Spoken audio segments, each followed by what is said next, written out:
are at anybody's regular pump system that they may have. Of course, if I didn't do it already. But a very standard one that we would normally see when we walked up. First thing to notice is just it's overgrown. Plastic pipes here. And then if you come here and you needed to get to the electrical boxes like the breaker panel, obviously not an ideal place to stay. And in fact, but of course, kind of a problem. This is for the well box. And then, you know, if you're trying to come through here, it's just not a great situation. All this is above ground, and you see this leaking water here, and we even got a little sprout of a seed, which is pretty cool if you're into botany, but not for your pump system. And so we're gonna do a whole new BG pump system. We're gonna leave the well, we're gonna leave this electrical, it's just fine enough. Certainly don't need to adjust it right now. We're gonna leave the storage tanks, but what we are going to do is put this other one back into service. And it's been off. I'm guessing the fitting or something is busted. It's hard to say right now. But again, same warning label, needs to have flexible connections, which those are not. So we're gonna repipe it. We're gonna put in a concrete slab. Got the concrete over here. So we pour a concrete slab. I think it's 2 or so inches thick. Weighs, I think, 600 pounds. And that's going to support the booster pump and all of that equipment, the 2 pressure tanks, the galvanized manifold. We're going to use the tractor to do it. We're going to get rid of all the grass, pack up a nice solid dirt foundation first, and then we're going to pour a concrete slab on top of that so that the pump and everything doesn't settle over time. So this is the before phase. And then we'll do a few video iterations of sort of some progress.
Get our pad finished with our trowel, or we call these things.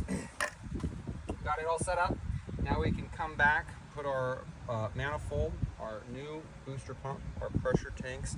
We'll plumb up into this. We'll replace these fittings. We will follow the instructions here so that we don't crack the fitting as it is here. Do the tie-ins there, adjust everything to make it neat, and put all the electrical up there. So after this dries for a few days, and we're supposed to get some rain tomorrow in the next few days, we'll come back, we'll pick it up, and we will start plumbing. So this tank is completely full, and it's actually on the smaller side of bigger tanks, obviously. The height is all we're concerned about. The pressure is not going to change no matter how big it is.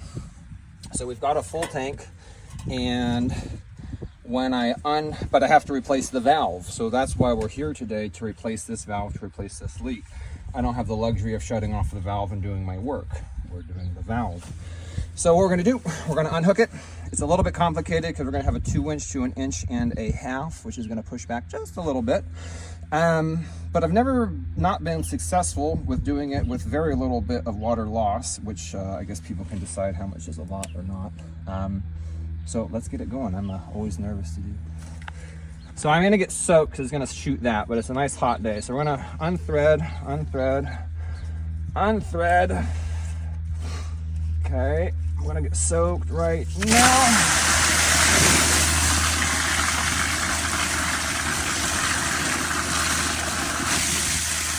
And bada bing. So to plan, I've soaked myself off. It's a hot day. I wanted to do that. So successful. And I'm gonna change my shoes. Things start to take form. And now we get to come back, I think just one more day. And then we take our existing plumbing, our existing system that's still operational, and we will cut all of the pipes out.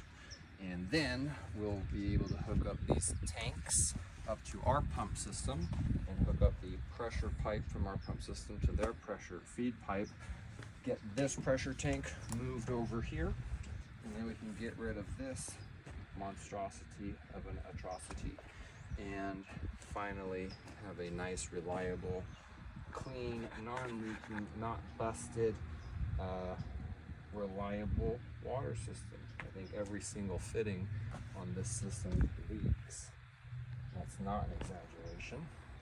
And then we'll go to the system that is certainly the best around, because I haven't done anybody else around. So here we are in the hot California sun, all the UV radiation that we're protected against. But what we're really looking at today is this plastic tank. A lot of people have the plastic tanks, and those same people usually will have this rigid, non-flexible connection. Then if you look right down here, warning sticker: excessive weight of heavy shutoff valves or heavy hoses must not be carried by the fittings. Rigid piping must not be connected directly to the tank. Flexible connections are required. So now what you have here is a leak that's been here for many, many, many years. People have trying in vain to fix the leak. Then if we look at this second storage tank, we see the same warning. We see the same warning, we see the same rigid piping, and we see the same leak. So I want to show you when we cut it. So I want to go ahead and cut this pipe here, this rigid pipe, and see how much force and pressure is here.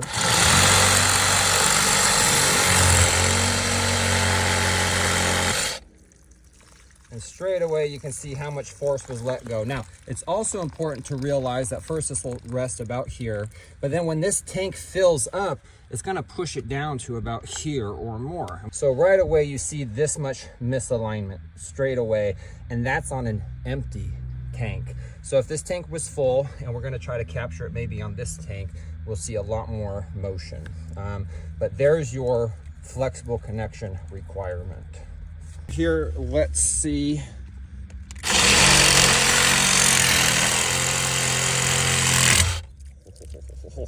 All right, hold on, I gotta cut this out now. That's still, it's.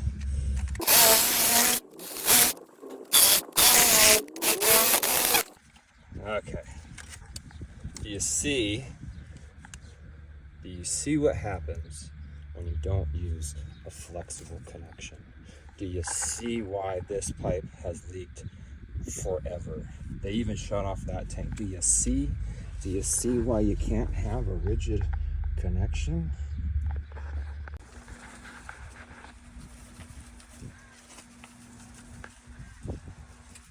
So we just got finished up on this job, dusting some California native wildflowers, because why not? But if we look at the system, we can see what you had before. And what we have after is our poly tanks still that we obviously reused. We changed out the valves to some high quality plastic valves that actually work. And crucially to our warning sticker here, we have not heavy valves, that's why I want the plastic. And we have a flexible connection here. And so as this tank fills and empties or settles, it will simply move, and you won't put undue stress on the tank.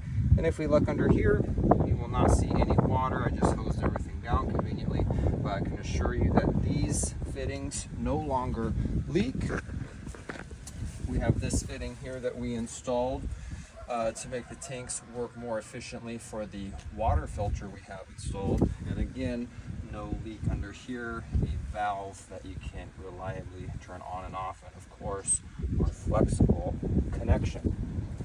And we come to our second tank and our third connection, and again this does not leak, and of course our flexible connection as required. We've replaced our fill pipe, we've replaced our conduit for the floats going up. Remember, we couldn't even walk through here before.